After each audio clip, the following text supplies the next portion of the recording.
Ya, selamat malam semua. Selamat datang di acara Zoom webinar COVID-19 dan gangguan-gangguan psikiatri. Terima kasih untuk para pembicara dan peserta yang telah hadir pada malam hari ini. Puji syukur kita haturkan kehadirat Tuhan Yang Maha Esa, karena atas berkat rahmat dan karunia-Nya kita semua dapat berkumpul di acara malam hari ini.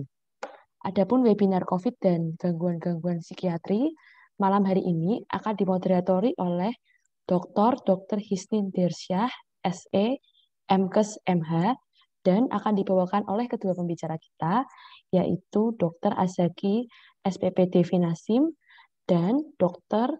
Isa Multazam Nur, MSc, SPKJK. Baik, sebelum memulai acara pada malam hari ini, marilah kita terlebih dahulu menyanyikan lagu Indonesia Raya dan menghentikan cipta.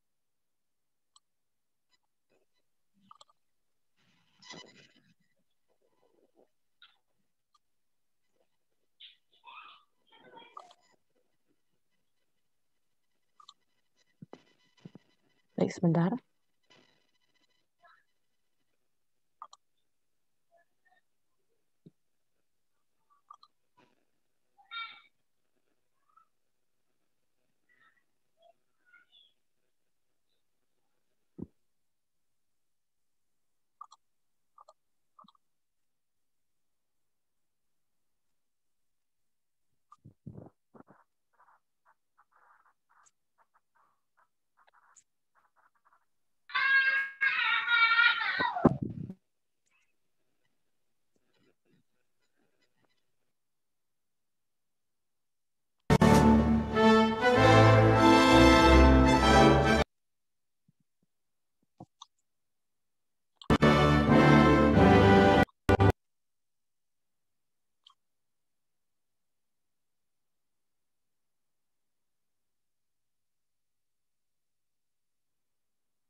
Baik, untuk acara selanjutnya akan saya serahkan ke moderator kita malam hari ini, kepada Dr. Hisnindarsyah SE, MKes dan MH. Saya persilahkan. Terima kasih. Oke, terima kasih Dr. Feby. Assalamualaikum warahmatullahi wabarakatuh. Kepada seluruh peserta webinar edukasi nasional pada malam hari ini, saya mengucapkan selamat datang, selamat bergabung. Pada hari ini,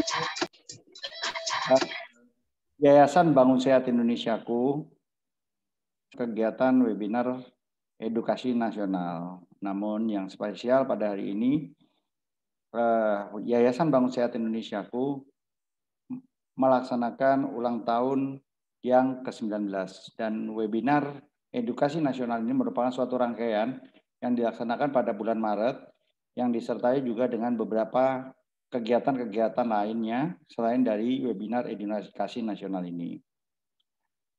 Kebetulan pada hari ini juga ada beberapa narasumber yang sudah kita kenal bersama, yang sudah kita tidak asing lagi pada kita. Dan pada malam hari ini juga Yayasan Bangun Sehat Indonesiaku bekerja sama dengan Rumah Sakit Jiwa Suharto Herjan Jakarta yang dulu, dan juga narasumber kita salah satunya juga yang sudah tidak asing yaitu Dr. Zaki dari Rumah Sakit Tirto Nadi Klaten.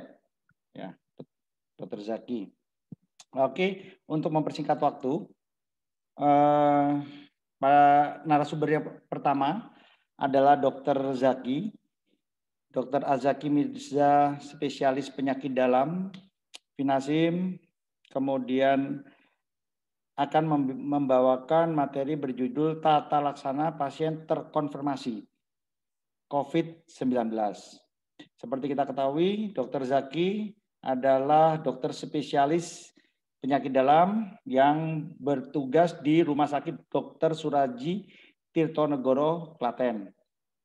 Beliau adalah alumnus dari Fakultas Kedokteran UGM tahun 2009, kemudian spesialis penyakit dalam juga Fakultas Kedokteran UGM 2016, kemudian Vinasim PB Papdi tahun 2020.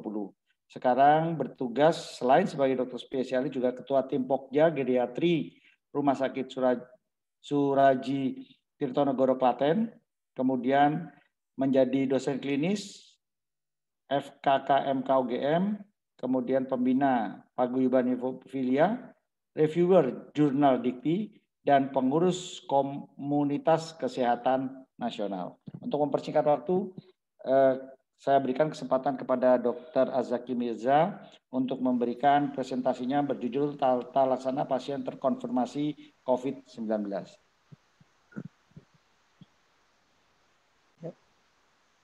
Selamat malam, salam sejahtera untuk kita semua. Terima kasih kepada host Dr. Febianti Rukmana, kepada moderator Dr.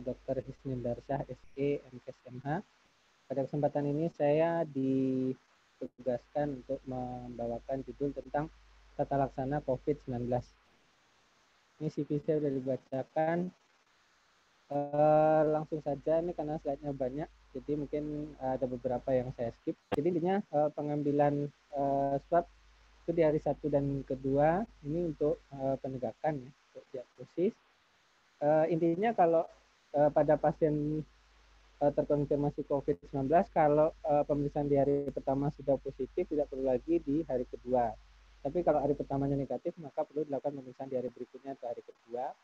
Kemudian pada pasien dirawat inap, pemeriksaan PCR biasanya dilakukan sebanyak 3 kali. Kemudian untuk kasus tanpa gejala ringan dan sedang tidak perlu dilakukan pemeriksaan PCR untuk follow up. Jadi follow up ini biasanya dilakukan pada pasien yang berat dan kritis.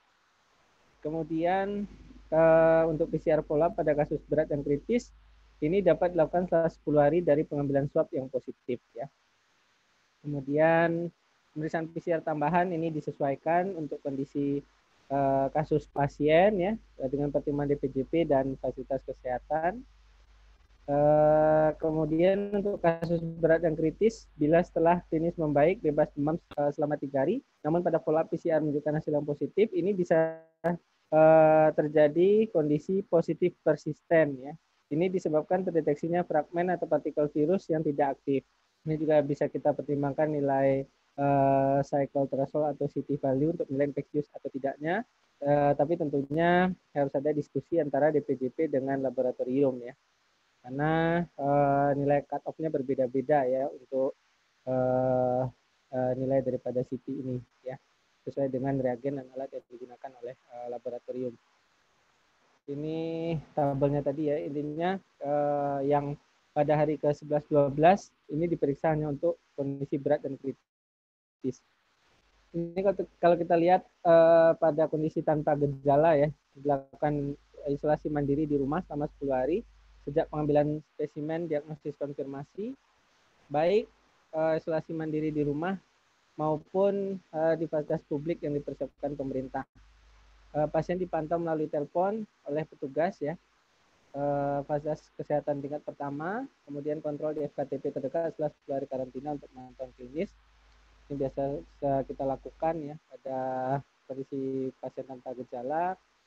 Ini sudah sering ya kita lakukan non farmakologis seperti memakai masker, kemudian cuci tangan dengan air mengalir dan sabun atau hand sanitizer, jaga jarak ya. Kemudian upayakan kamar tidur sendiri atau terpisah, menerapkan etika batuk, alat makan minum segera dicuci dengan air atau sabun, berjemur matahari sekitar 10-15 menit setiap hari, kemudian pakaian yang tadi dipakai dimasukkan dalam kantong plastik, ukur dan catat suhu tubuh 2 kali sehari, pagi dan malam, kemudian informasikan ke petugas pemantau atau FKTP atau keluarga jika suhu tubuh di atas 28 derajat Celcius. Ini juga kita harus memperhatikan bagaimana di lingkungan atau kamar ventilasinya, cahayanya, udaranya. Kemudian kita membuka jendela kamar secara berkala. Kemudian bila memungkinkan menggunakan APD ya, cuci tangan tadi ya, bersihkan kamar setiap hari. Non farmakologis ya, sama ya, keluarga juga intinya hampir sama ya. Ini yang farmakologis pada kondisi tanpa gejala, bila terdapat penyakit penyerta atau komorbid, tetap melanjutkan pengobatan rutin. Jadi contohnya di sini pasien dengan golongan ACE inhibitor ya, kemudian ARB angiotensin receptor blocker, ini harus berkonsultasi ke dokter spesialis penyakit dalam atau spesialis jantung. Kemudian vitamin C biasanya 14 hari ya. Ini ada berbagai sedianya, berbagai macam tablet, kapsul dan sebagainya. Kemudian juga obat-obat suportif tradisional fitofarmaka ini juga dianjurkan, termasuk juga obat modern asli Indonesia yang sudah ini derajat ringan, isolasi dan pemantauan, intinya bisa dilakukan di rumah atau fasilitas karantina selama maksimal 10 hari. Jika muncul gejala ditambah 3 hari bebas tidak demam dan gangguan pernapasan. Jika gejala lebih dari 10 hari di masa isolasi, pasien akan kontrol ke FKTP terdekat. Derajat ringan non farmakologis, edukasi ya terkait tindakan yang harus dilakukan, sama dengan edukasi tanpa gejala ya. Ini farmakologisnya kita bisa pakai vitamin C ya, pilihannya macam-macam, vitamin D, azitromisin, ini antibiotik kayak oseltamivir ya, 2 kali 75 mg selama 5-7 hari, atau pakai favipiravir ya, Avigan ya, biasanya mereknya sediaan 200 mg. loading dose 1.600 mg per 12 jam per oral hari ke-1 dan selanjutnya 2 kali 600 mg hari kedua sampai hari kelima. Kemudian simptomatik, paracetamol bila demam, obat-obat suportif tradisional tadi ya juga bisa diberikan. Pengobatan komorbid dan komplikasi tetap dilanjutkan. Ini derajat sedang, isolasi dan pemantauan, rujuk ke rumah sakit ke ruang perawatan COVID atau rumah sakit darurat COVID-19, isolasi di rumah sakit ke ruang perawatan COVID ke rumah sakit darurat COVID-19. Non farmakologisnya istirahat total, hasilnya bila memungkinkan ditambahkan dengan reaktif protein. Kita juga cek fungsi ginjal, fungsi hati, dan fototoraks secara berkala. Ini farmakologisnya, ya, saya berikan vitamin C 200 mg per 8 jam dalam 100 cc nasal 0,9%, habis miligram IV drip dilanjutkan 1 kali 100 mg IV drip hari kedua sampai 5 atau hari kedua sampai 10. Antikoagulan ini juga penting, low molecular weight heparin atau infection free heparin berdasarkan evaluasi dari DPJP. Biasanya kita juga kolaborasi sama spesialis jantung dan pembuluh darah. Simptomatik, kemudian pengobatan komorbid dan nanti series. Intinya isolasinya di rumah sakit rujukan atau rawat ya secara cohorting, pengambilan swab untuk PCR dilakukan sesuai tabel 1. Jadi ini hari ke-1, 2, kemudian juga bisa dilakukan pada hari 11, 12 ya untuk kondisi berat dan kritis ya untuk follow up PCR-nya. Non farmakologisnya istirahat total, asupan kalori adekuat, kontrol elektrolit, status hidrasi, terapi cairan dan oksigen, kemudian pemantauan lab tadi sama seperti yang sedang ya. Kemudian juga kita cek CRP, fungsi ginjal, fungsi hati, hemostasis, LDH, D-dimer ya. Pemeriksaan fototorak ya, kita evaluasi paru-parunya. Monitor tanda-tanda berikut, takipnu, ini penting, frekuensi napas lebih dari 30 kali per menit, saturasi oksigen dan pulse oximetri kurang atau sama 3% di jari, PaO2 per FiO2 kurang 300, kemudian peringatan sebanyak lebih dari 50%, di keterlibatan area paru-paru pada pencitraan torak dalam 24 sampai 48 jam, kemudian terjadi limfopenia yang progresif, kemudian peningkatan CRP yang progresif, asidosis laktat yang progresif ya, dari AGD biasanya. Kemudian kita juga harus monitor keadaan kritis. Di sini kita lihat gagal nafas yang membutuhkan ventilasi mekanik, kemudian shock atau gagal multiorgan yang memerlukan perawatan ICU. Bila terjadi gagal nafas disertai ARDS, acute respiratory distress syndrome, kita pertimbangkan penggunaan ventilator mekanik ya.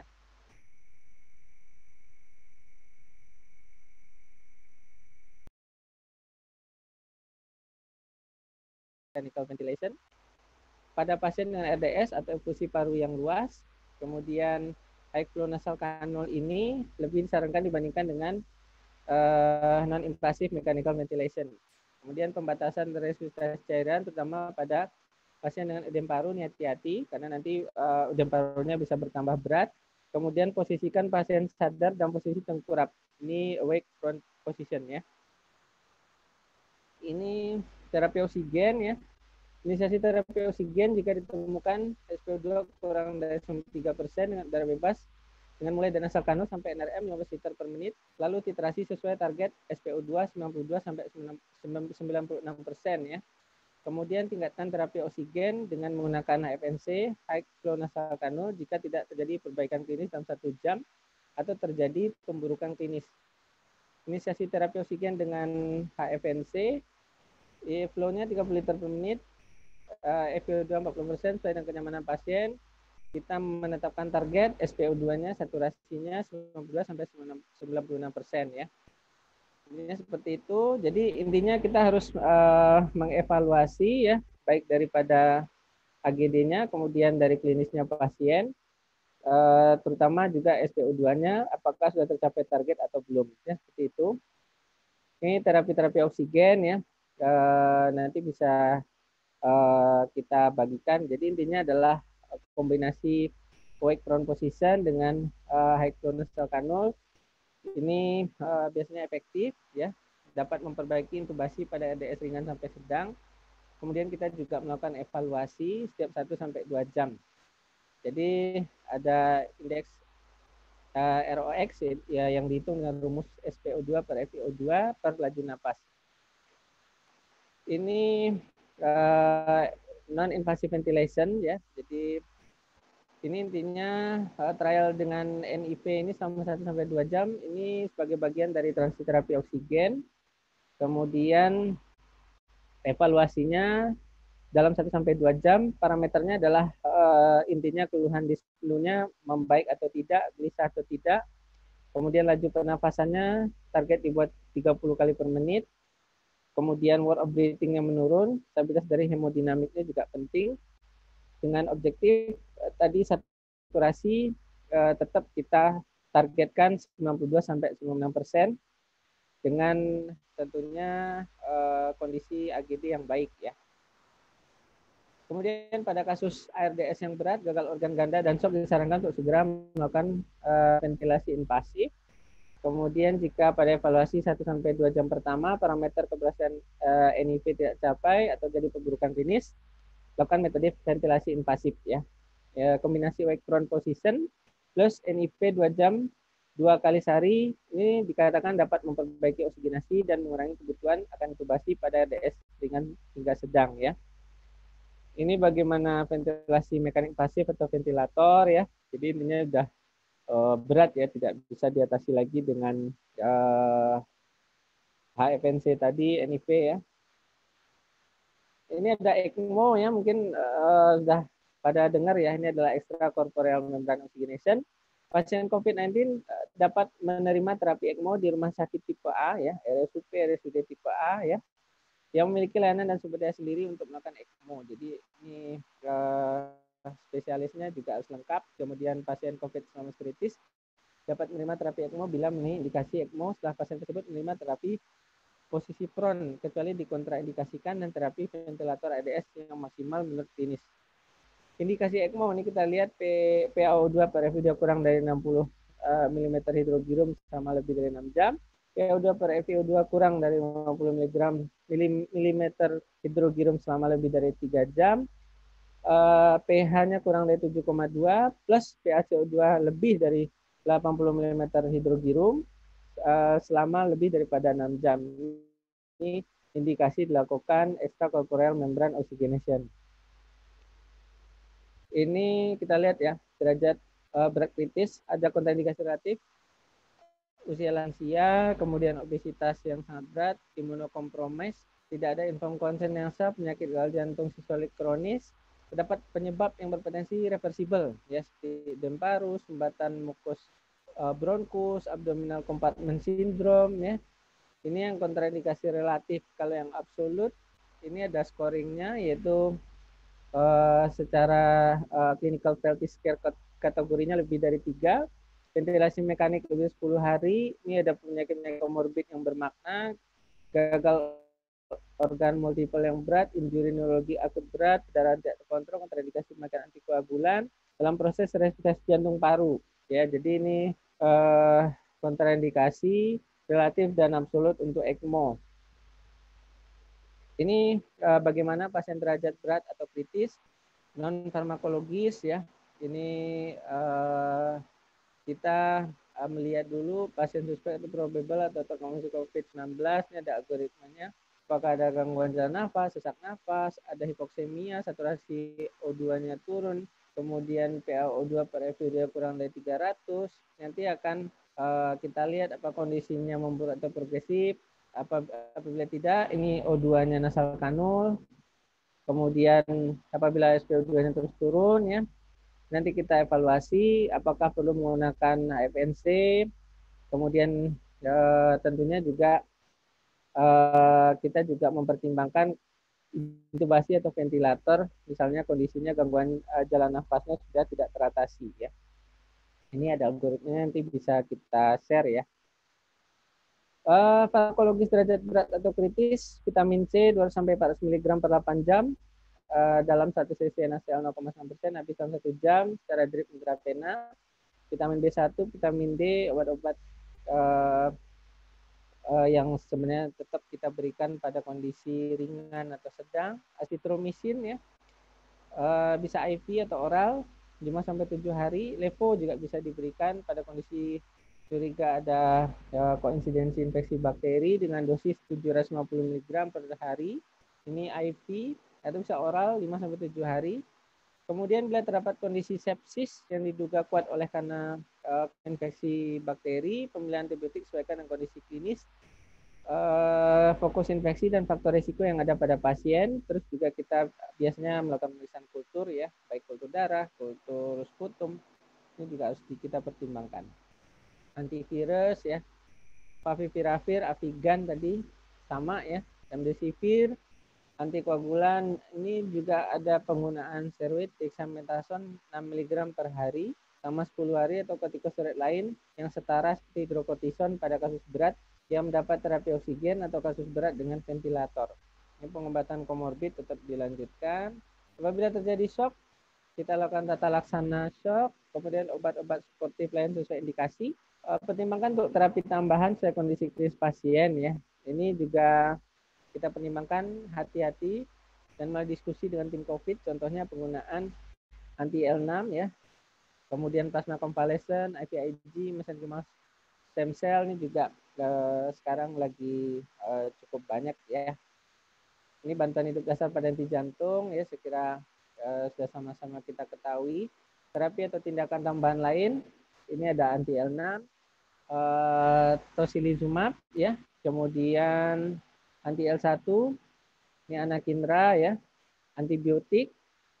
WHO menganjurkan pemberian antibiotik pada kasus COVID-19 yang berat dan tidak menganjurkan pada kasus COVID-19 yang ringan. Karena kita ketahui sebenarnya ini adalah suatu infeksi viral, jadi kalau kondisinya ringan, dia biasa sembuh sendiri atau self-limiting disease. Kita biasa melakukan pengobatan suportif dengan suplemen, vitamin, dan lain-lain. Ini ada mesenchymal stem cell atau sel punca, ini belum ada yang mendapat rekomendasi oleh FDA atau Amerika sebagai pengobatan. Dan pengobatannya penggunaannya dibatasi untuk kepentingan uji klinis ya. Jadi belum ada bukti-bukti kuat ya. Intravenous immunoglobulin IVIG, ini konsentrat immunoglobulin G diisolasi dari plasma donor yang normal ya. Ini salah satu alternatif pilihan terapi, terutama pada kasus COVID-19 yang berat ya. Oke. Terapi plasma konvalesen ini juga sering merupakan terapi antibodi yang bersifat pasif. Jadi kita memberikan antibodi terhadap penyakit infeksi tertentu kepada seorang yang bertujuan untuk mengobati atau mencegah orang tersebut terhadap penyakit itu dengan cara memberikan imunitas yang bersifat cepat. Jadi ada pasien COVID yang sudah sembuh, kemudian diambil plasmanya ya melalui metode plasmafaresis diberikan pada pasien COVID-19 yang berat atau potensial mengancam nyawa ya. Terapi plasma konvalesen diberikan bersama dengan terapi standar COVID yang lain-lain tadi, antivirus dan sebagainya, bertujuan untuk menurunkan angka kematian dengan memberikan antibodi yang spesifik. Ini catatan hingga kini terapi plasma konvalesen masih dalam tahap uji klinis di berbagai negara. Jadi sebenarnya juga masih kontroversi ya. Ini kita lihat saja vaksinasi ya udah dilakukan pada nakes semua. Sekarang lansia ya, kemudian juga guru dosen ya sebentar lagi, dan juga TNI, Polri, dan berbagai komponen masyarakat ya, kita harapkan vaksinasi ini bisa dilakukan masif dan secepat mungkin. N-acetylcysteine ya biasa ya, ini untuk batuk dan sebagainya, untuk apa mukolitik juga. Colchicine ya, ini pemberian colchicine dapat menekan kebutuhan penggunaan oksigen, menurunkan lama rawat, dikatakan demikian, menurunkan CRP.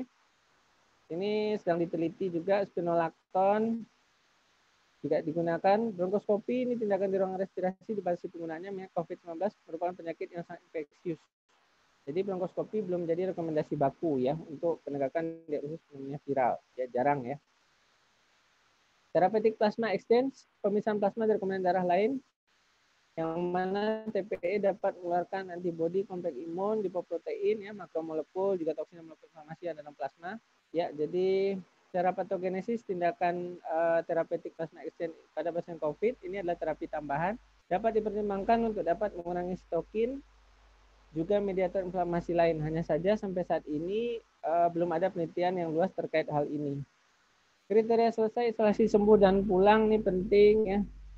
Intinya apabila kasus konfirmasi tanpa gejala atau simptomatik ya tidak dilakukan pemeriksaan follow up real time PCR. Jadi kalau sudah selesai isolasi mandiri 10 hari sudah selesai gitu ya.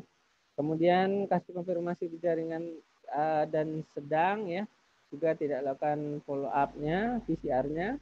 Dinyatakan selesai isolasi harus dihitung 10 hari sejak tanggal onset ditambah minimal 3 hari setelah tidak lagi menunjukkan gejala demam dan gangguan pernafasan. Kalau kasus konfirmasi gejala sedang dengan komorbid dan atau kemungkinan berpotensi perburukan dapat dilakukan evaluasi ulang dengan real time PCR.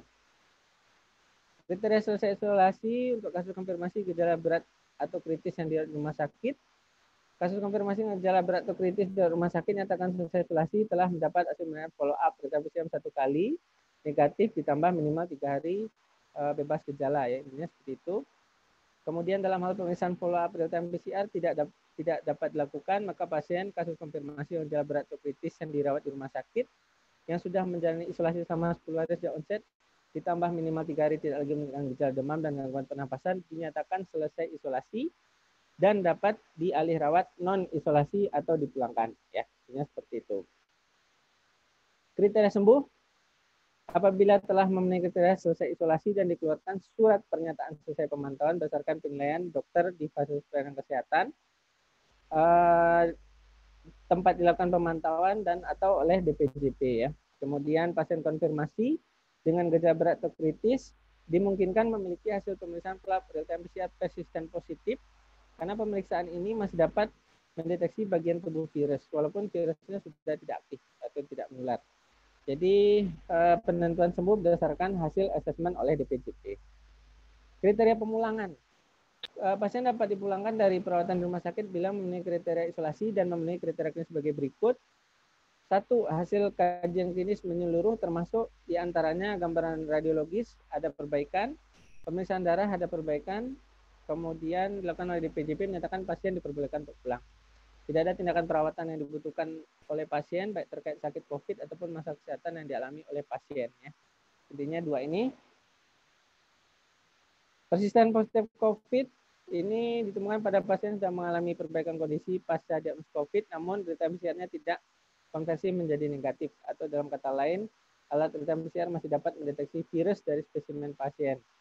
Beberapa hipotesis menyatakan bahwa ini disebabkan oleh alat yang masih mendeteksi komponen. Kemudian penelitian menemukan pasien yang sudah tidak menunjukkan gejala bahkan masih memberikan hasil positif pada PCR-nya. Setelah gejala hilang nih seringkali kejadian, tapi pasiennya secara klinis tidak ada masalah. Kasus terinfeksi ya. Jadi intinya reinfeksi bisa terjadi ya. Jadi orang sudah pernah kena sembuh terus juga bisa terkena lagi ya. Biasanya 3 bulan ya. Karena antibodi biasanya bisa bertahan sampai 3 bulan. Ini juga sering ya fenomena long COVID. Jadi pada keadaan normal seorang pasien COVID akan mengalami perbaikan kondisi klinis setelah 2-6 minggu setelah terinfeksi. Ada istilah namanya fenomena long COVID, didapatkan adanya gejala COVID-19 yang dapat bertahan pada seseorang atau muncul kembali berminggu-minggu hingga berbulan-bulan setelah pasien pulih. Beberapa gejala yang termasuk dalam fenomena ini antara lain batuk, sesak nafas, anosmia, agusia, sakit kepala, nyeri pada tubuh, diare, mual, keluhan, nyeri abdomen. Jadi banyak ya gejalanya sampai gejala neurologis. Kondisi long COVID ini bisa menyerang berbagai kelompok usia, biasanya 18-34 tahun. Didapatkan 20% pasien yang gejala yang berkepanjangan seperti ini. Karena rangkuman terapi dan algoritma tadi nanti bisa dibagikan, bisa dilihat. Ya, ini rangkuman bagaimana tindak lanjut isolasi mandiri untuk pasien tanpa gejala sampai gejala berat. Terima kasih, saya kembalikan ke moderator. Ya. Terima kasih Dr. Azaki. Para peserta webinar sekalian yang pada malam hari ini sedang mengikuti. Memang Dr. Azaki tadi membahas lebih bersifat klinis. Kita ketahui bersama malam ini memang yang mengikuti acara webinar ini dari berbagai macam basic ilmu. Ada yang memang dari medis, ada yang non medis. Namun secara umum bahwa apa yang dipaparkan oleh Dr. Azaki pada malam hari ini memang terkait mengenai fenomena-fenomena yang terbaru seperti mengenai long COVID, kemudian mengenai bagaimana indikasi kriteria yang disebut sembuh, dan yang salah satu yang menarik tadi juga disampaikan tentang terapi plasma konvalesen juga. Berikutnya sesuai dengan tema pada malam hari ini, kita akan lanjut kepada pembicara kedua, narasumber kedua yang memang berasal dari mitra kerjasama dari Yayasan Bangun Sehat Indonesiaku, yaitu Dr. Iza Multazam, SPK Master Science, SPKJ, yang malam hari ini akan membawakan materi mengenai COVID-19 dan gangguan psikiatri. Dr. Iza Multazam Nur, MSc, spesialis kedokteran jiwa, ini merupakan alumnus dari FKUGM Jogja, juga psikiatri juga dari FKU Jakarta. Kemudian dokter umumnya berasal dari YARSI. Saat ini beliau bertugas di Rumah Sakit Dr. Suharjo Kerjan sebagai psikiater, khususnya beliau punya spesifikasi di psikiater anak dan remaja. Banyak sekali seminar dan webinar yang diikuti oleh beliau. Dan untuk mempersingkat waktu, saya persilahkan kepada Dr. Iza Multazam Nur, Master Science, spesialis kesehatan jiwa, untuk memberikan presentasinya malam hari ini. Silakan dokter. Ya, terima kasih atas kesempatannya, Dok. Saya izin share screen.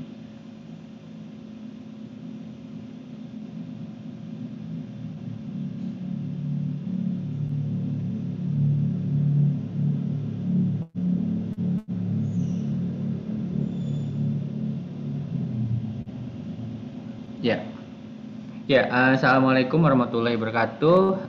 Salam sejahtera, selamat malam. Terima kasih atas pemberian kesempatan saya untuk memberikan materi yang sedang trending juga ya, karena ternyata gangguan jiwa kok bisa juga berkaitan dengan COVID-19 ini. Jadi tema yang saya sajikan hari ini adalah tentang COVID-19 dan gangguan psikiatri. Saya mencoba melihat dari aspek tantangannya terhadap data yang saya jumpai saat ini. Tadi sudah disampaikan CV saya secara singkat. Terima kasih, Dok. Ini saya sampaikan outline materi dari presentasi yang akan saya sampaikan. Untuk materi ini saya akan di slide pertama akan mengkaji tentang pendahuluan COVID-19 dan kesehatan jiwa, kemudian data-data COVID-19 dan gangguan psikiatri, simptom-simptom psikiatri dari COVID-19 di ICU dan di bangsal, kemudian kondisi dan gangguan psikiatri post COVID-19, kemudian aspek dari sosiodemografi dan faktor risiko COVID-19, kemudian COVID-19 dan gangguan psikiatri secara holistik, kemudian laporan COVID-19 di rumah sakit saya, yaitu di Rumah Sakit Jiwa Dr. Suharto Herjan Jakarta, Grogol, Jakarta. Kemudian mengenai tinjauan rawat inap dan pasien psikiatri di masa pandemi,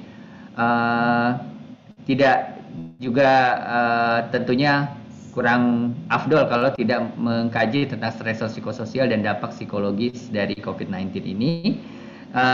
Karena saya juga psikiater anak, jadi saya coba tinjau dari gejala psikiatri anak dan remaja COVID-19, manajemen tata laksana secara psikiatrik, kemudian rekomendasi pengobatan dan intervensi psikososial, Serta terakhir saya sampaikan SOP admission COVID-19 jiwa dari salah satu sumber di Eropa.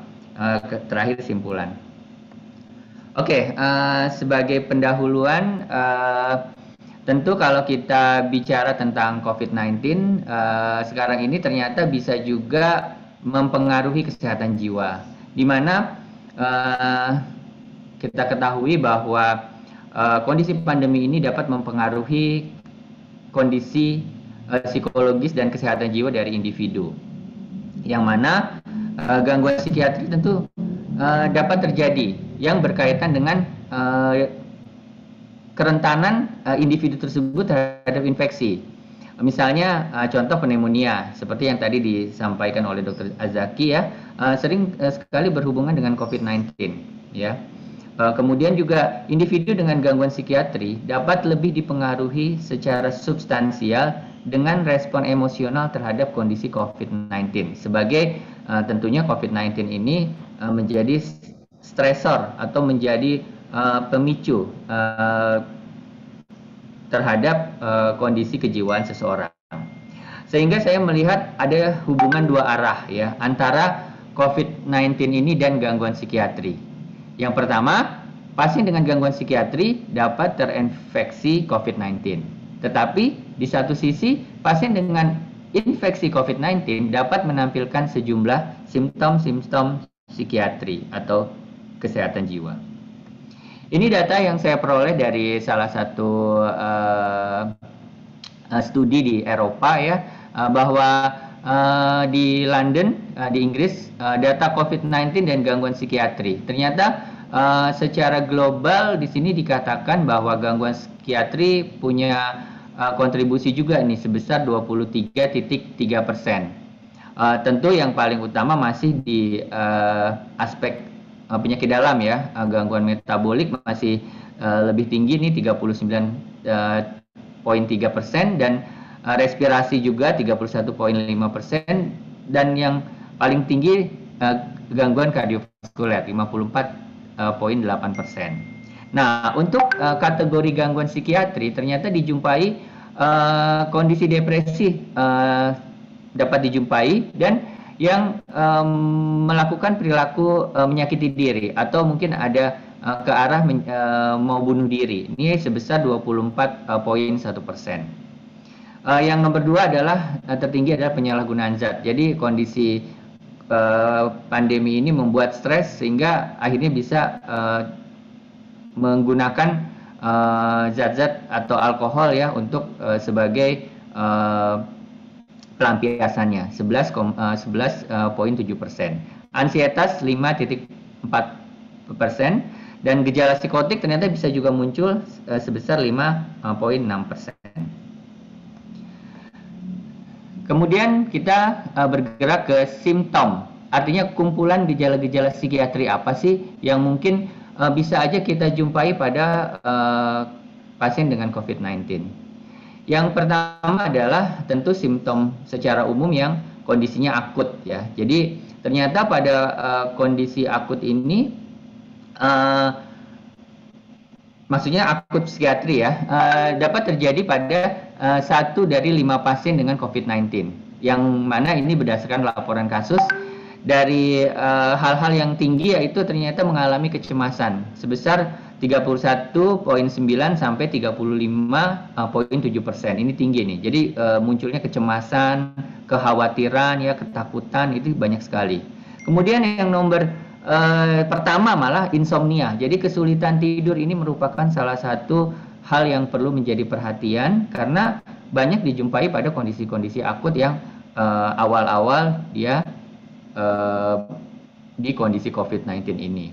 Kebingungan, mood depresif, stres atau tertekan, kegugupan, maksudnya ketakutan juga ya, nervousness, dan perburukan memori. Ini bisa dijumpai. Bahkan mania dan psikosis dapat diinduksi juga, tapi mungkin pada pemberian obat-obat steroid yang diberikan mungkin pada penata laksanaan dari COVID-19-nya, yaitu sebesar 7%. Kemudian kalau kita bergerak ke kondisi yang lebih emergensi ya, seperti di ICU ya, jadi perlu pengawasan lebih intensif. Di sini ternyata kasus-kasus delirium atau kebingungan akut. Nah, ini yang tinggi sekali, yaitu sebesar 65%. Nah, ternyata dari laporan tersebut, COVID-19 ini menjadi proporsi penyebab yang bermakna pada kondisi akut. Jadi kita harus memotret ini dari di ICU nih tentang kebingungan akut atau delirium ini cukup banyak, dan agitasi. Jadi motoriknya tuh kebingungan juga ya, yang sifatnya mungkin lebih ke hiperaktivitas motoriknya 69%. Kemudian gangguan kesadaran altered consciousness sebesar 21%. Nah, psikosis yang diinduksi oleh kondisi organik karena COVID-19 juga bisa dijumpai. Bahkan kondisi psikologis yang muncul kemudian setelah dipulangkan itu ada namanya sindrom diseksekutif. Nanti ini yang akan kita coba kaji sedikit. Nah, ini adalah kondisi post COVID-19. Jadi gejala-gejala yang bisa muncul pada pasien COVID-19 yang sudah jadi penyintas gitu ya, dia sudah pulih dari COVID-19-nya, bisa mengalami yang namanya, ternyata banyak itu adalah memori traumatik ya. Jadi sebesar 30,4%. Jadi ini cukup banyak nih. Jadi mungkin dia stres karena diisolasi di suatu ruangan, kemudian dia nggak ketemu sama orang, atau mungkin merasa terkekang gitu ya, atau bosen dengan isolasinya ya. Nah, ini banyak sekali yang jadi trauma ya. Kemudian tentunya poin ini akan menjadi perhatian dalam sindrom neuropsikiatri yang bersifat jangka panjang, karena mungkin trauma-trauma ini masih membekas di pikirannya. Kemudian yang nomor kedua adalah kelelahan ya. Jadi kalau kita bilangnya itu kelelahan psikologis ya, jadi fatigue ya, fatigue kalau bahasa fisiknya 19,3%. Ini juga cukup banyak. Dan memori juga, ini juga merupakan aspek yang perlu kita pikirkan ya, apalagi kan sekarang banyak lansia ya, sebenarnya 18,9%. Yang lainnya yang nilainya cukup merata adalah mood yang depresif, insomnia, kecemasan dan rasa tertekan, dan iritabilitas. Serta ternyata yang paling banyak juga setelah selesai menjadi penyintas COVID-19, kesulitan tidur sebanyak 100%. Nah, sedangkan diagnosis psikiatri yang banyak menjadi penyintas COVID-19 adalah yang paling banyak adalah PTSD. Tadi karena kita ngelihat ya dari sindrom-sindrom yang dijumpai juga kebanyakan kan memori yang traumatik ya. Ternyata ini dari laporan salah si penata laksanaan COVID-19 ini perlu juga menyentuh aspek psikologisnya. Kemudian nomor kedua tetap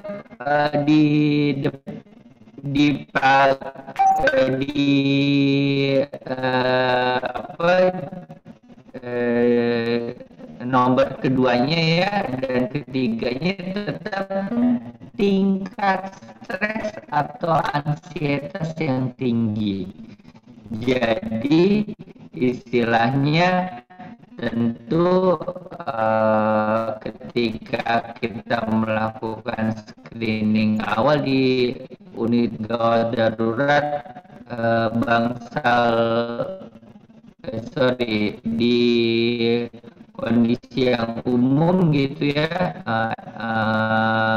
perilaku agitasi dan agresif ya, tentu ini menjadi perhatian yang perlu diperiksa di unit gawat darurat.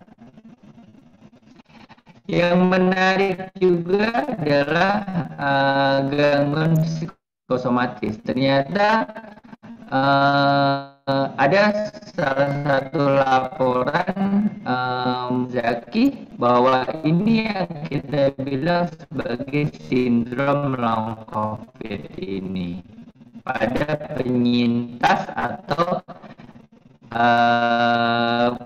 pernah menderita COVID-19, di mana hasil swabnya mungkin udah negatif, tapi masih ada gejala sisa yang sifatnya berkepanjangan. Ada yang lebih baru lagi ya, cukup banyak ya. Jadi di ASEAN sendiri ternyata Indonesia masih menempati urutan pertama dan ya disusul oleh Filipina ya, terkait dengan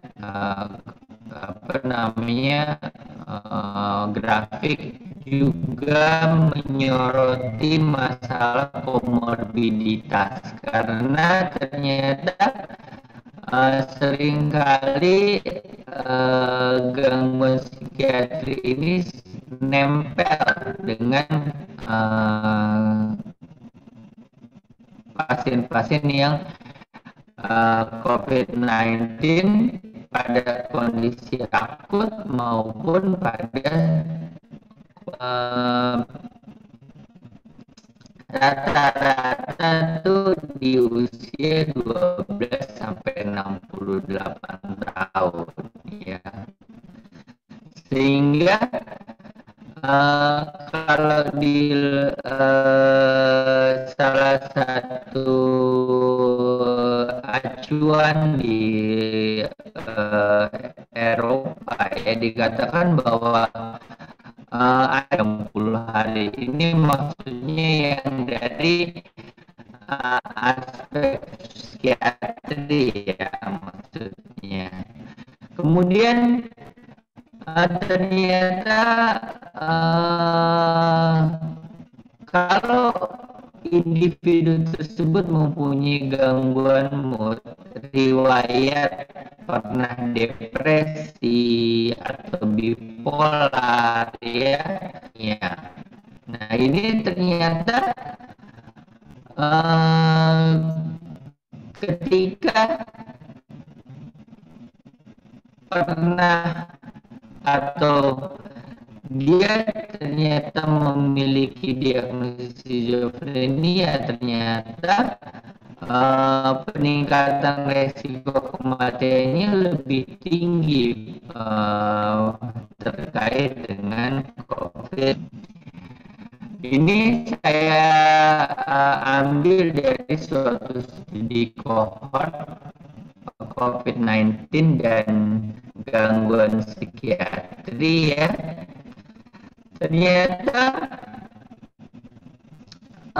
pada pasien yang tidak memiliki riwayat gangguan psikiatri, diagnosis COVID-19 hingga akhirnya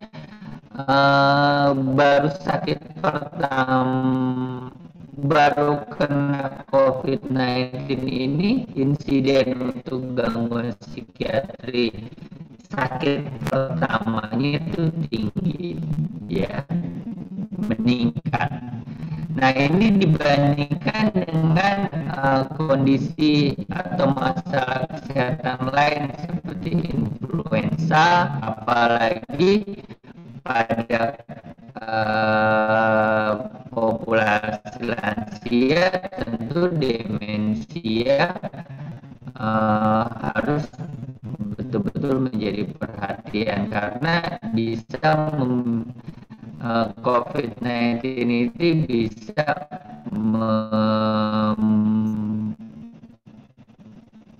menyebabkan perburuan kognitif.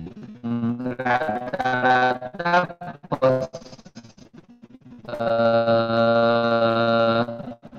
dia terduga COVID gitu ya, itu setelah kebangsaan pemulihan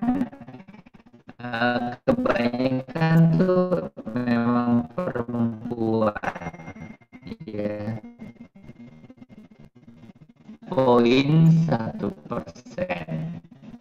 di mana untuk gangguan psikiatri yang baru pertama kali setelah dia COVID-19 itu sebesar 5-8%.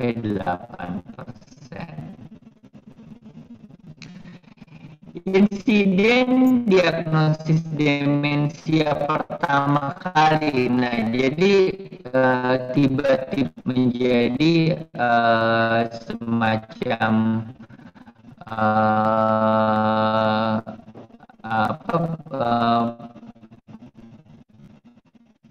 semacam penyebab gitu ya, sebesar 1,6%.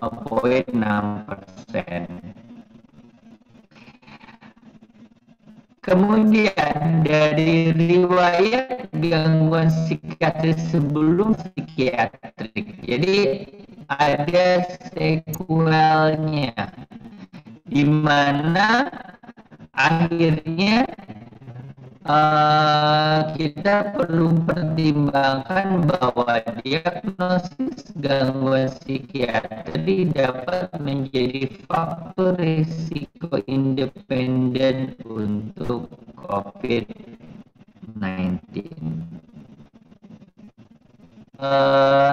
Laporan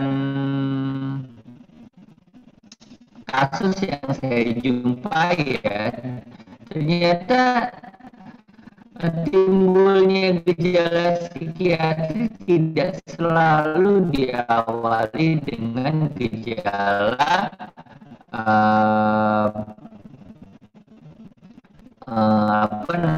problem COVID-19 yang enggak gitu kentara. Ini yang kita jumpai. Terus keluhan yang banyak masuk dari admission diantaranya adalah yang pertama lebih banyak perilaku agresif. Nah mungkin ini kita lihat dari aspek bahwa bisa tersinggung ya. Kemudian agitasi, perilaku self-harm juga yang mencoba menyakiti diri, dan mood yang depresif. Ini saya banyak jumpai. Kemudian kalau di tempat kami di Rumah Sakit Jiwa Dr. Suharto Herjen, tanda klinis ini apakah menunjukkan gejala atau simptom-simptom klinis yang jelas atau tidak gitu ya dari COVID-19 ini, kita monitoringnya di sampai hari ke-10, tandai dengan marker rapid test antigen. Nah biasanya setelah dia masuk, kalau dia terkonfirmasi COVID-19 biasanya setelah pemeriksaan swab test hari pertama dan hari kedua, bila hasilnya positif, sehingga akhirnya tentu pandemi. Ternyata COVID-19 ini berkomorbid dengan gangguan psikiatri awitan pertama. Jadi ketika dia baru gangguan jiwa pertama, ternyata COVID-19 ini sangat dia nggak menderita COVID-19 gitu, tapi akhirnya kambuh gitu, atau mungkin bukan kambuh, akhirnya jadi gangguan gitu. Ini juga terkait dengan fenomena stres di pandemi ini. Nah, dari diagnosis kelompok COVID-19 yang terbanyak ya dari salah satu studi di literatur, maksud saya di jurnal gitu ya. Ini yang terbanyak adalah gangguan penyesuaian ya, sebanyak 40. Dia nggak membawa atau tidak terduga COVID-19, ternyata skizofrenia. Nah, ini mungkin yang kambuh ya, sebanyak 24,5%, dan penyalahgunaan alkohol ya, jadi 10 ansietes berat 36%. Nah, biasanya ini juga dibandingkan ya, ternyata ada penelitian mengatakan bahwa ketika dibandingkan perawatan kelompok COVID-19 secara bermakna ternyata memiliki hospice.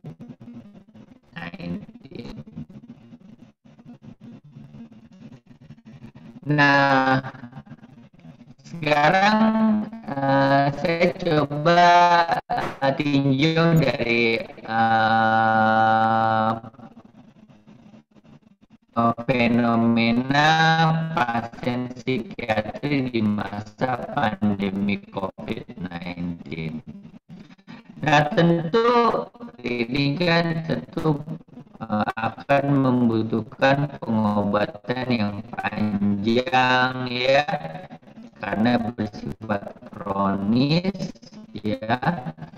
Ini sehingga COVID-19 ini bisa memicu kekambuhan dan perburukan dari gejala-gejala psikiatri.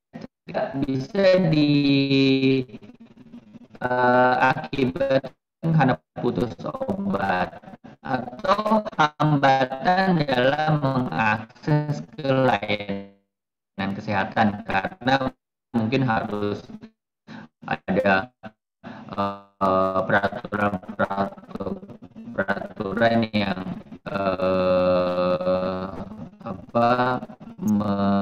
mempersulit respon otonomnya ya, juga bisa. Nah, yang menarik juga adalah gangguan obsesif kompulsif atau OCD, di mana orang OCD ini kan harus perfeksionis ya, harus pandemi COVID. Kemudian yang berikutnya adalah pemikiran dan percobaan bunuh diri. Memang juga beberapa saya jumpai ada case yang mencoba bunuh diri begitu.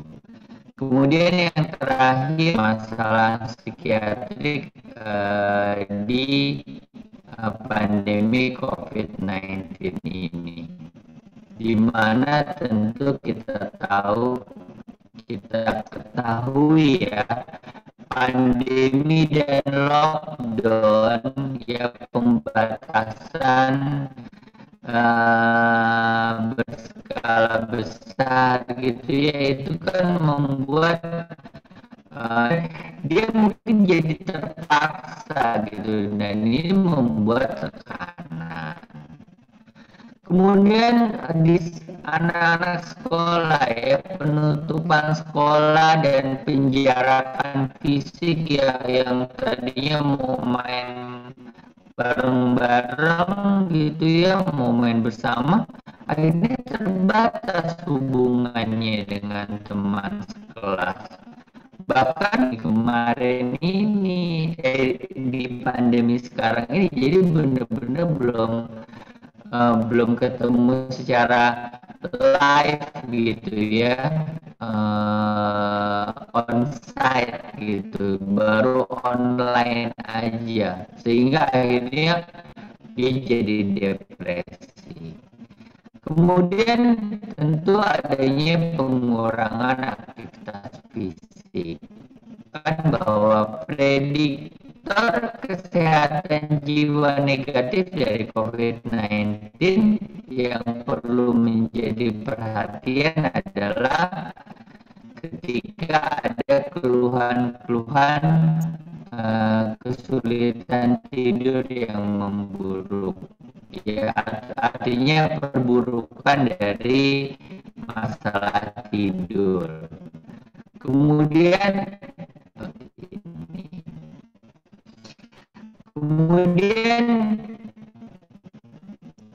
stresor yang bermakna juga adalah anggota keluarga dengan COVID-19 ini sangat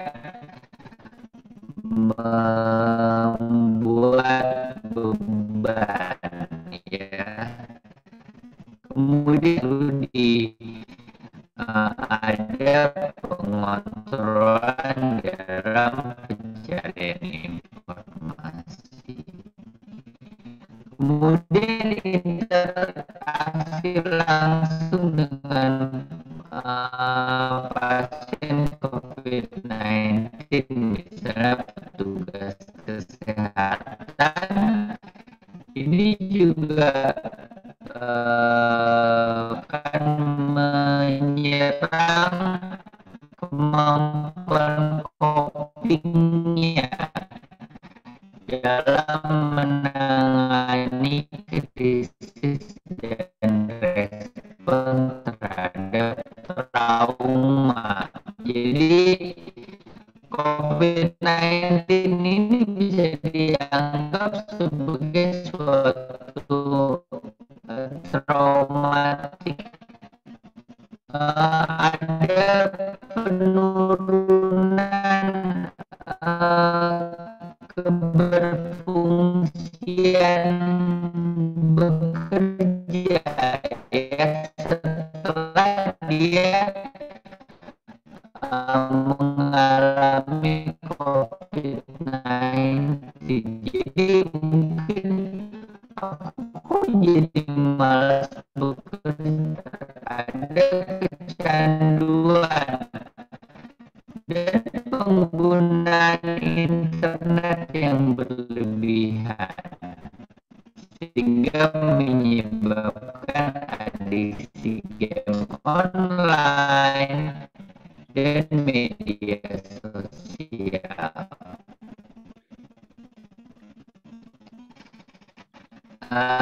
Berikutnya kecemasan ganggu, ya.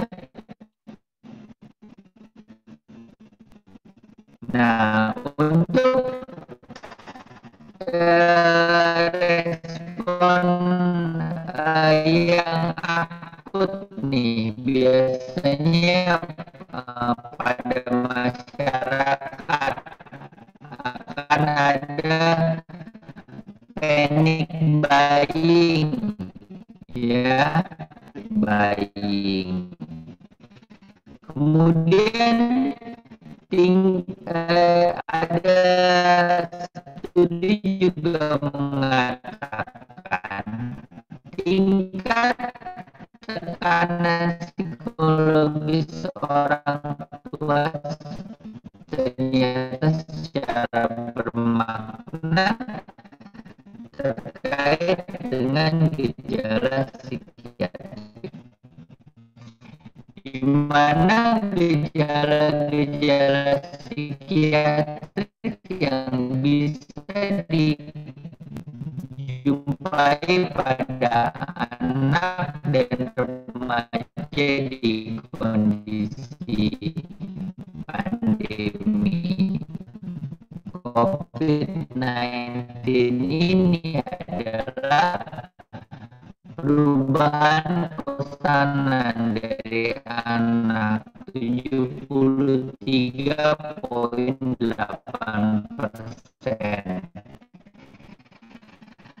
Yang kedua disusul ada loneliness, yaitu kesepian. Dia merasa kesepian, ya, mungkin bete gitu ya, 60 di kelompok usia ya. Jadi dibedakan ya, untuk usia 3 sampai 6 tahun ternyata gambaran yang dapat dijumpai adalah terus menerus ya, mungkin dia tadi mau mencari informasi tentang COVID terus gitu ya, dan mudah tersinggung. Nah, ini dari studi penelitian lain ya di masa pandemi COVID-19 ini. Sehingga tentu kita harus mempersiapkan suatu manajemen tata laksana. Kalau dia mempersiapkan ketahanan mental atau resiliensi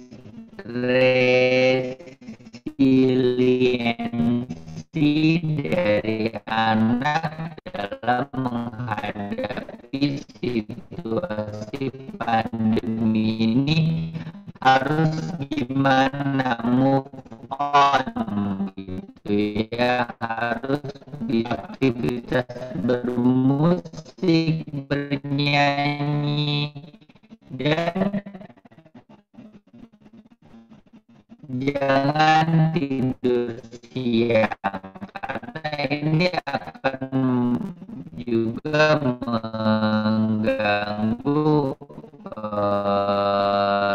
siklus di malam harinya, jadi tidurnya malam. Rekomendasi pengobatan psikiatri. Nah, sekali lagi kita tentu nggak bisa lepas dari kalau pasien COVID-19 ini dengan enzim sitokrom P450 ya, ini juga harus menjadi perhatian. Ternyata dari penelitian dikatakan pasien-pasien yang mengalami COVID-19 ini mendapatkan pengobatan hipnotik sedatif sebanyak 40% digunakan. Biasanya kalau di luar negeri pakai oxazepam. Ternyata kalau di Indonesia nggak ada. Jadi kami memberikannya lorazepam. Kemudian penstabil mood, karena tadi banyak yang emosional ya, sebanyak bukan obat antiviral bisa menimbulkan simptom-simptom gejala-gejala psikiatri seperti anxiety, ketakutan, depresi, dan insomnia. Dan ini tentu perlunya kolaborasi berkolaborasi dengan COVID-19 ini ya,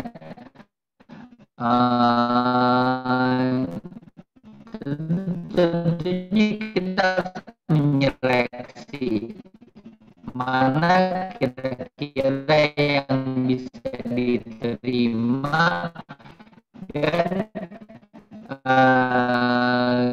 dapat dari sumber yang terpercaya dengan daring, online, atau dengan konsultasi telemedicine. Kami menyediakan di Rumah Sakit Jiwa Dr. Suharto Herdian, kami menyediakan sekarang ekstrim ya, atau kelelahan fisik dan mental, ketakutan terinfeksi atau menularkan pada anggota keluarga, tentu kita perlu rawat jalan. Ketika suhu tubuhnya di bawah 37,5 derajat Celcius, apabila tidak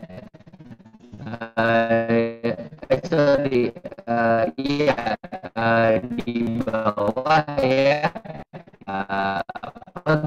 darurat jiwa biasanya dirujuk ke rumah sakit umum. Tapi apabila dijumpai simptom psikiatrinya berat, kemudian kriteria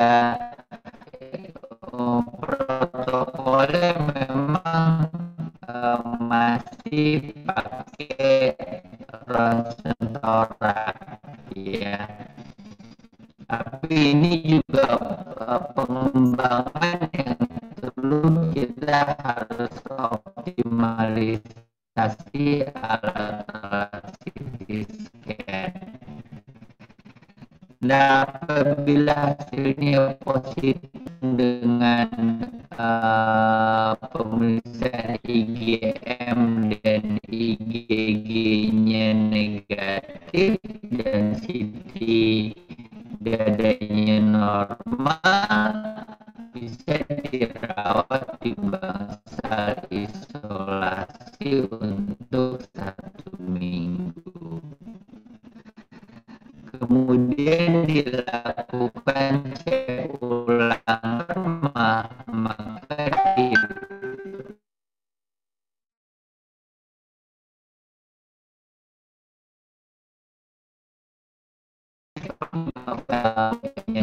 akan diragu, kemudian cek ulangan. Kalau bila masih positif, maka langsung dipindah ke korban. Dampak kesehatan jiwa pada populasi di masa pandemi ini yang perlu diwaspadai adalah ketakutan, gangguan stres, cemas, depresi ya, yang mungkin bisa layanan online atau onsite langsung datang. Terakhir, fokus pada perbaikan SOP dan algoritma tata laksana COVID-19 jiwa yang sesuai dengan bukti.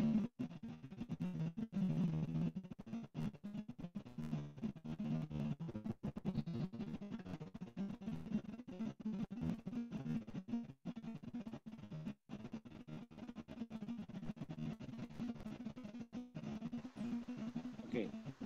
Terima kasih, Dr. Isa. Dr. Isa bisa merespon saya? Dr. Isa, bisa merespon saya? Bisa, Pak. Ya, bisa. Suaranya tidak jelas, Dr. Isa. Ya, halo. Jadi, ya, dari Terdengar. tadi penjelasan, ya, tadi penjelasannya banyak yang terputus-putus, Dr. Isa. Banyak sepertinya gangguan sinyal, ya. cuman bisa direspon baik. Sudah terdengar ini ya, sekarang ya? Bisa, saya terdengar jelas. Ya, terdengar jelas. Ya, sekarang sudah jelas sekali ya. Oke, baik. Tadi Ya. kenapa pada waktu dokter memberi penjelasan banyak yang saya juga tidak terlalu jelas juga apa double suaranya ya. Baik, tapi sudah saya berharap nanti kalau memang ada kesulitan kita bisa menjawabnya melalui kolom chat. Dokter sudah bisa masuk ke kolom chat. Saya akan memberikan dulu beberapa pertanyaan dulu. Yang pertama kepada narasumber yang pertama, Dokter Zaki. Dr. Zaki, ya, Dr. Zaki ada 3 pertanyaan, Dr. Zaki, yang tadi sempat saya catat di sini. Yang pertama dari teman saya, saudara saya juga itu Mas Imam ya, Mas Imam Dwi, Radio SS Surabaya.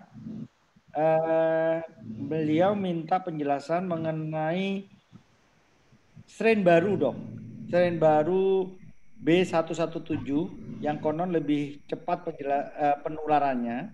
Apakah ada tanda-tanda dan gejala yang bisa dijadikan patokan antara COVID-19 yang lama dengan yang baru? Itu yang pertama. Ini penjelasan saya terdengar bagus, Dr. Febi atau Dr. Zaki, atau centang-centang? Terdengar, Dok. Jelas. Terdengar ya? Bagus ya, oke. Kemudian saya lanjut ya, langsung pertanyaannya kedua dari Bu Eko Semarang. Bagaimana dengan pasien yang sudah sembuh mungkin 6 bulan yang lalu, tapi sampai sekarang masih sering sesak dan mudah lelah? Sampai mana kira-kira gejala long COVID ini berlangsung? Kemudian yang ketiga dari Pak Ulumuddin tentang merek vaksin COVID-19 yang tersebar di Indonesia, dilihat dari pertimbangan komposisi dan efek sampingnya. Sebaiknya memilih vaksin yang mana dan tolong dijelaskan. Saya kira itu Dr. Zaki 3 pertanyaan.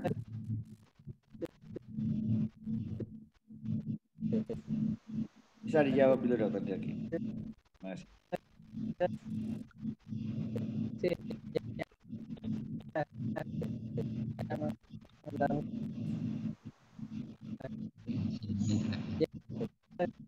Ya, makasih.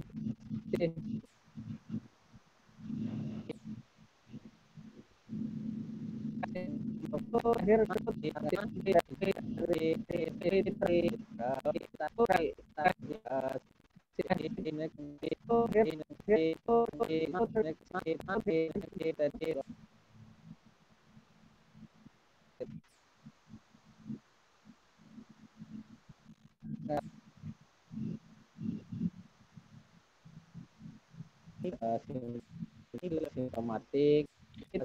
Dr. Zaki suaranya terputus-putus ya dok ya.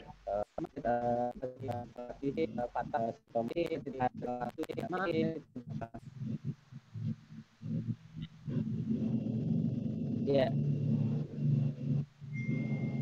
Suaranya terputus-putus Dr. Zaki.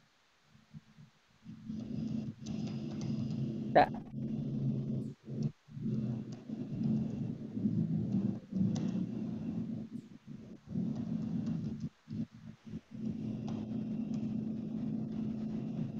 Suara saya nggak jelas ya?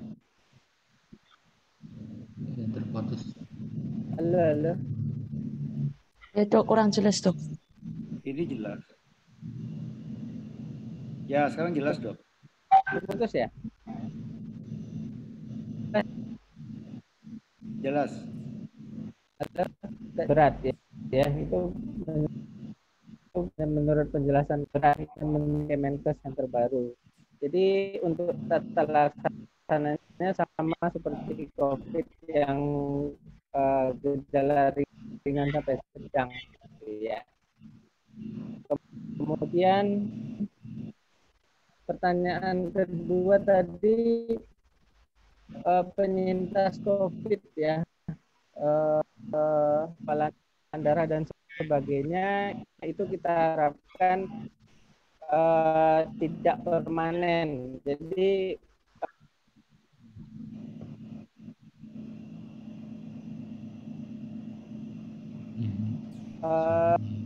COVID yang 01 yang pertama kena di Indonesia itu katanya mengalami long COVID. Jadi gejala sesak kita khawatirkan. Jadi parunya bisa rusak permanen seperti halnya pasca TB gitu, Dok. Ya, jadi tergantung long COVID-nya yang mana gitu.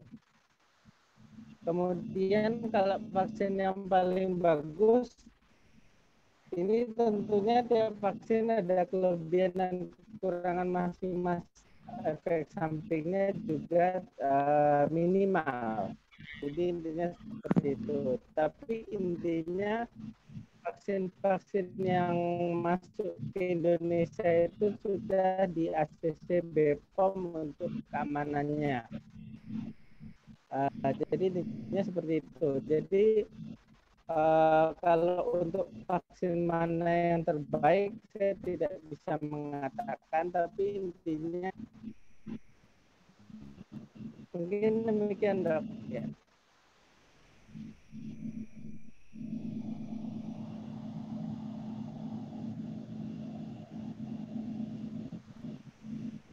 Ya, Dr. Zaki, terima kasih. Meskipun penjelasannya masih hilang timbul ya, tapi intinya kita sudah menangkap jawabannya. Jadi untuk vaksin itu tergantung daripada jenis vaksinnya. Kemudian untuk strain yang terkait dengan masalah strain tadi yang terbaru memang masih infeksius, menular, sehingga kita masih perlu untuk mengantisipasi ya bahayanya itu. Memang masih panjang hal-hal yang harus kita selesaikan. Berikutnya kepada Dr. Isa. Dr. Isa bisa merespon? Ya, bisa terdengar jelas. Ya. Bagus ya, bagus ya. Iya. Terdengar. Yang pertama dari ya, terdengar jelas. Ya. Tentang burnout karena COVID, apa yang dia harus dilakukan untuk mengatasi hal ini? Yang kedua dari Ibu Yesika Okta, pendekatan kepada nakes penyintas COVID yang tidak mau vaksin karena merasa sudah terbentuk antibodi alamiahnya. Padahal kita sudah tahu bahwa antibodi hanya bertahan selama 3 bulan. Kemudian dari Dr. Agus Solo tentang tata laksana farmakologis psikiatri terhadap apa yang tepat bagi penderita kecemasan yang dipicu oleh dampak sosial. Menarik ini pertanyaannya. Akibat pandemi COVID, misalnya ada usaha yang bangkrut, macet, sehingga dia mengalami kecemasan, kira-kira bagaimana tata laksananya? Silakan, Dokter. Ya, terima kasih atas pertanyaannya. Untuk pertanyaan pertama tentang burnout ini, ya memang burnout ini kan adalah suatu fenomena psikologis terkait dengan dia merasa kelelahan atau capek, udah istilahnya kayak udah tekanannya udah berat gitu ya. Nah, ini memang kita perlu menggunakan aspek konseling dulu ya. Istilahnya dia ditanyakan apa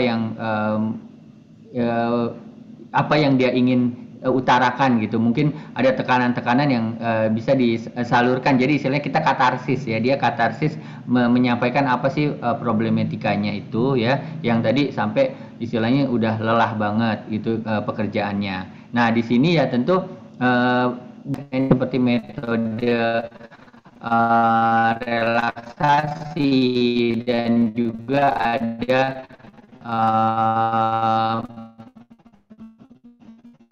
metode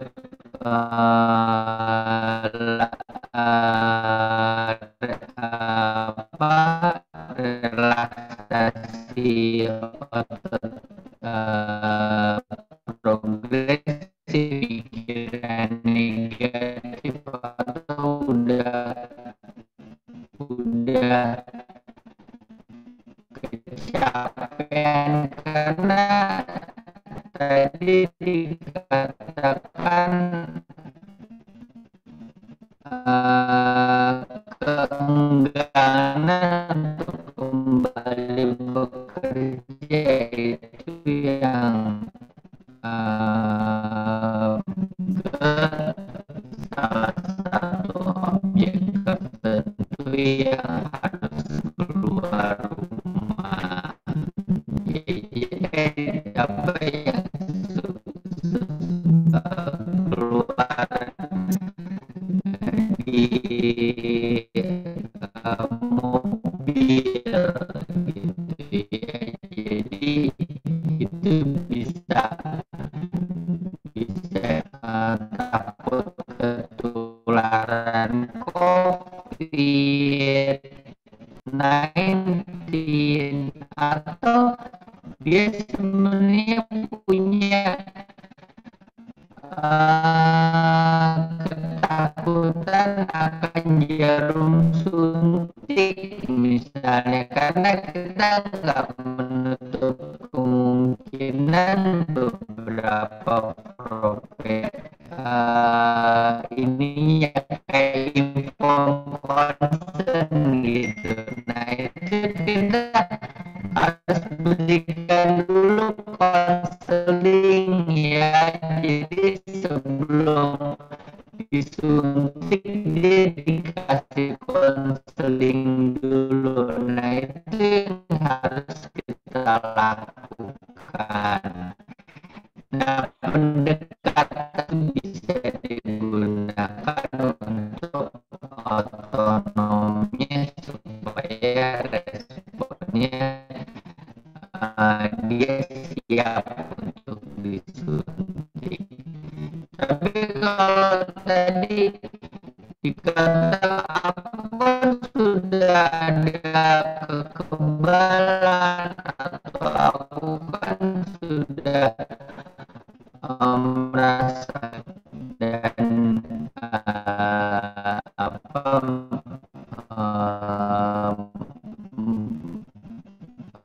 namanya menghindar dari vaksinasi. Ya itu yang program yang baru, memang vaksinasi ini menjadi protokol obat-obat apa yang bisa digunakan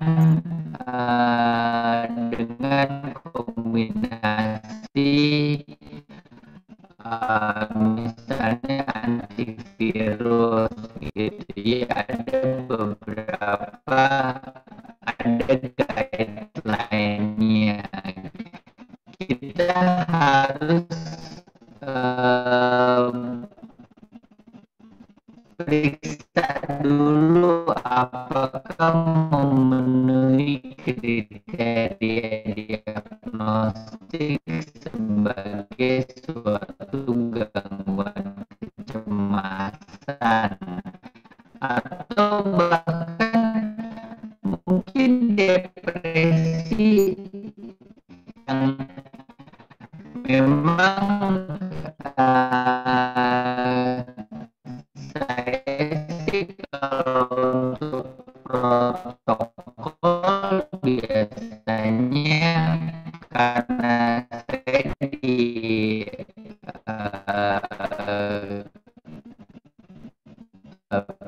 psikiatri anak dan remaja, kami nggak tahu sasaran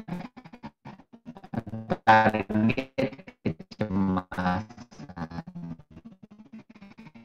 Demikian. Baik, Dr. Isa, terima kasih. Dari saya mungkin para narasumber sekalian dan para peserta webinar pada malam hari ini yang sudah mengikuti, saya tahu banyak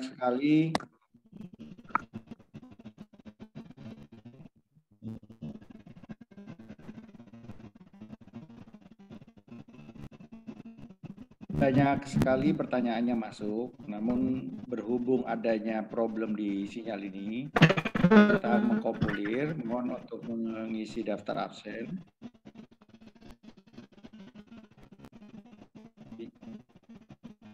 Mengisi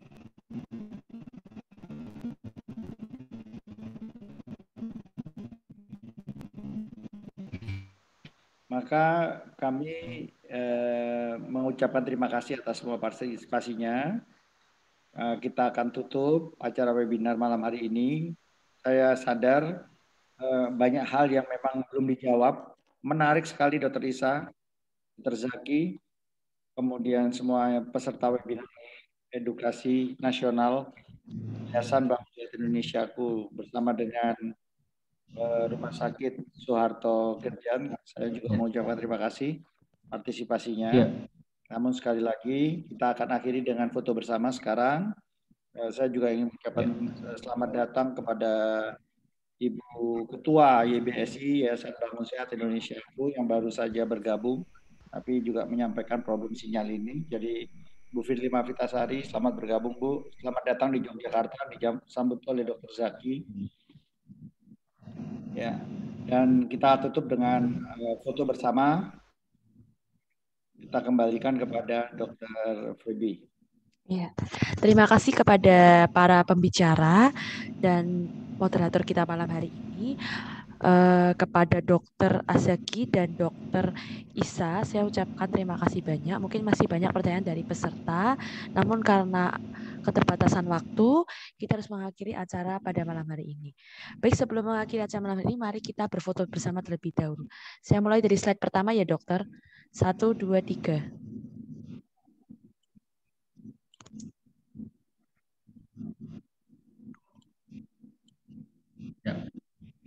Kita mulai dari slide yang kedua, Dokter. Slide kedua, 1, 2, 3. Nah, 1, 2, 3.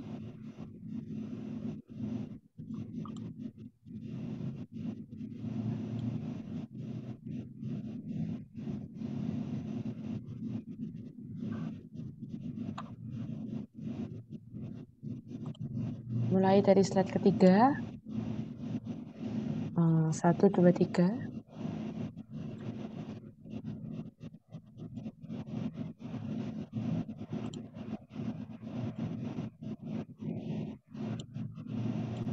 Slide keempat, 1, 2, 3.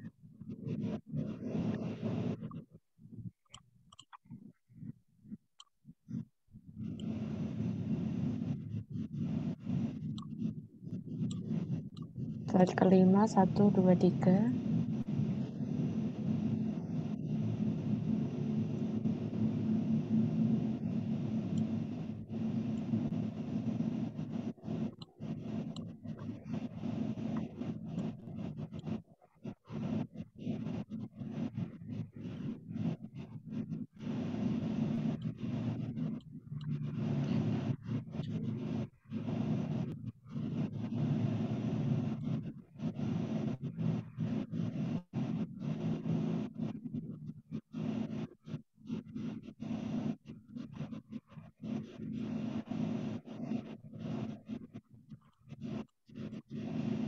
Slide ke-8.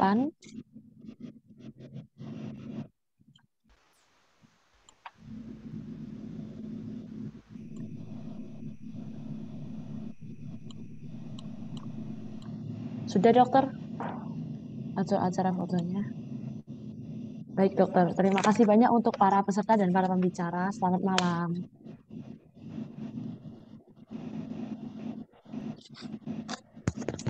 Oke, baik.